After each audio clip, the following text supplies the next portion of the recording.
Ndabasuhuje mu izina rya Yesu kandi mbifurije amahoro y'Imana. Wowe ukurikiye Ubugingo Online TV, tukwifurije kugira ngo wumve ijambo ry'Imana kandi Mwuka Wera agushoboze kurishyira mu bikorwa. Dusenge. Urakoze mwungeri w'ubugingo bwacu, kuturamisha ni impano nziza uduhaye, kandi tugiye kumva ijambo ryawe, turinginze ngo Mwuka Wera tuyobore mu izina rya Yesu. Amen. Muri uyu mwanya tugiye kurebera hamwe uburyo twakwirinda icyaha cy'ubunebwe. Ijambo ry'Imana riratubwira mu Itangiriro igice cya 2 ku murongo wa 15 ngo Imana imaze kurema umuntu yamuhaye umurimo ngo agende ahingire umurima wa Edeni kandi anawurinde.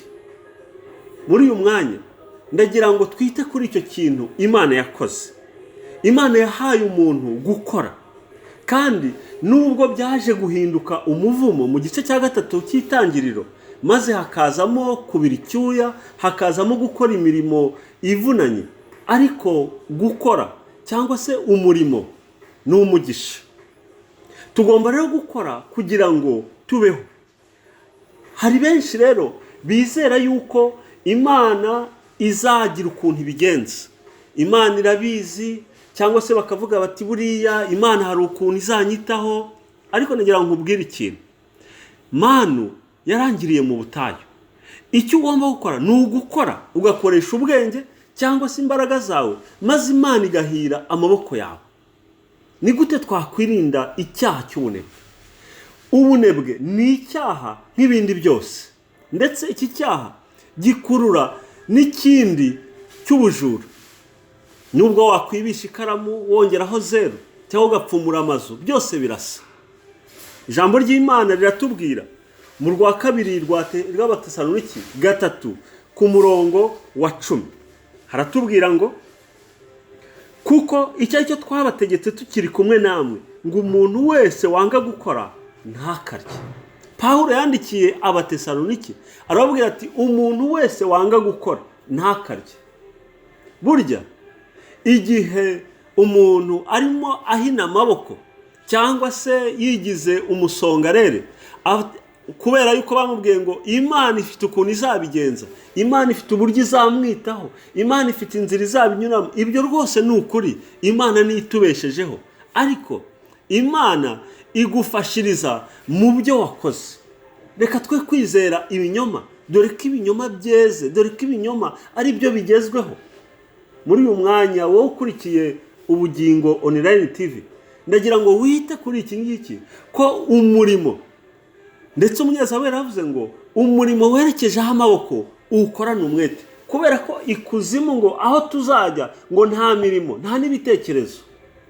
Niyo mpamvu niba ufite umuhamagaro wo gukorera Imana, ukaba ufite umuhamagaro wo gufasha abandi, ukaba ufite umuhamagaro wo kugira icyo wakora muri society, ukaba ufite umuhamagaro, ukoreshe mu gihe ukiri umusore, mu gihe ugifite ubuzima, mu gihe ugitekereza. Kubera ko igihe uri mu gitanda, igihe uri kwa muganga, igihe ubuzima butameze neza, cyangwa se uri no mu zabukuru, uba utagishoboye gukora bimwe wifuzaga gukora. Gukora ni umugisha uturuka ku Mana.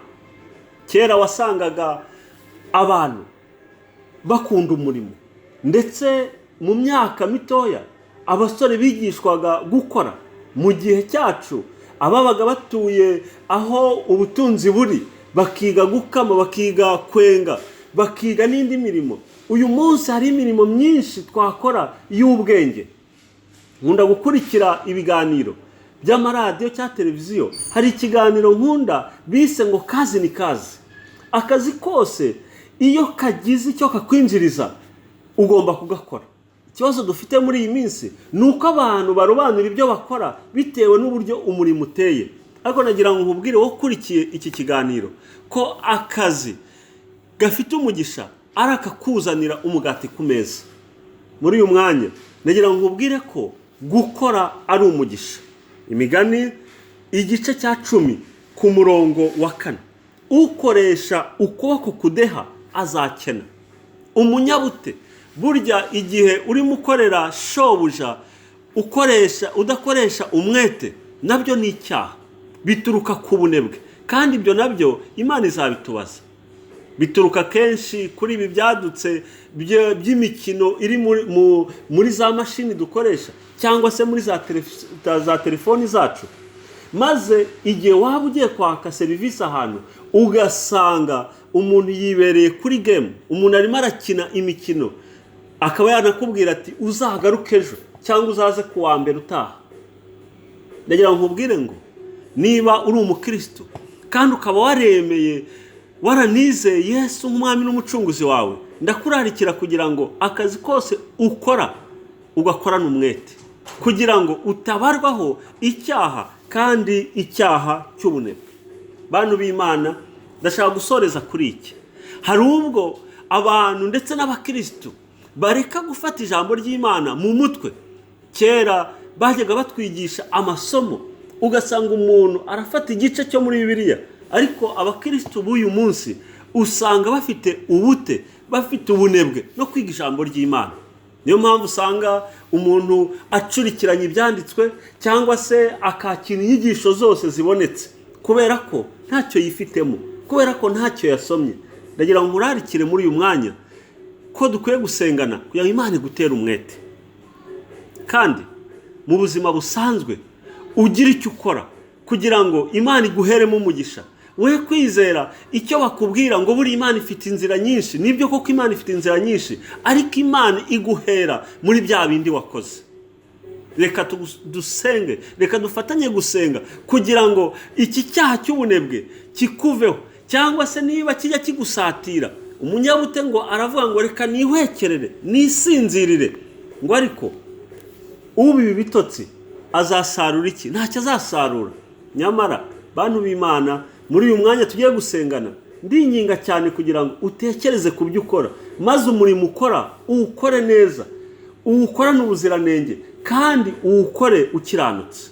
Urakoze Mwami Yesu, tukwinginze kugira ngo abakurikiye ijambo ryawe uturinde icyaha cy'ubunebwe, kandi Mwami uduhe kwizera ijambo ryawe, kugira ngo twe kwizera ibitangaza gusa, twe kwizera nk'aho se tuzabona manu zimanutse zivuye ahantu runaka, ahubwo uhire imirimo y'amaboko yacu, kugira ngo Data wa twese ijambo ryawe rivuga ngo umuntu ukora anebwa cyangwa se adeha azakena, ahubwo twizere yuko uhira ibyo dukora, mu izina rya Yesu, amen.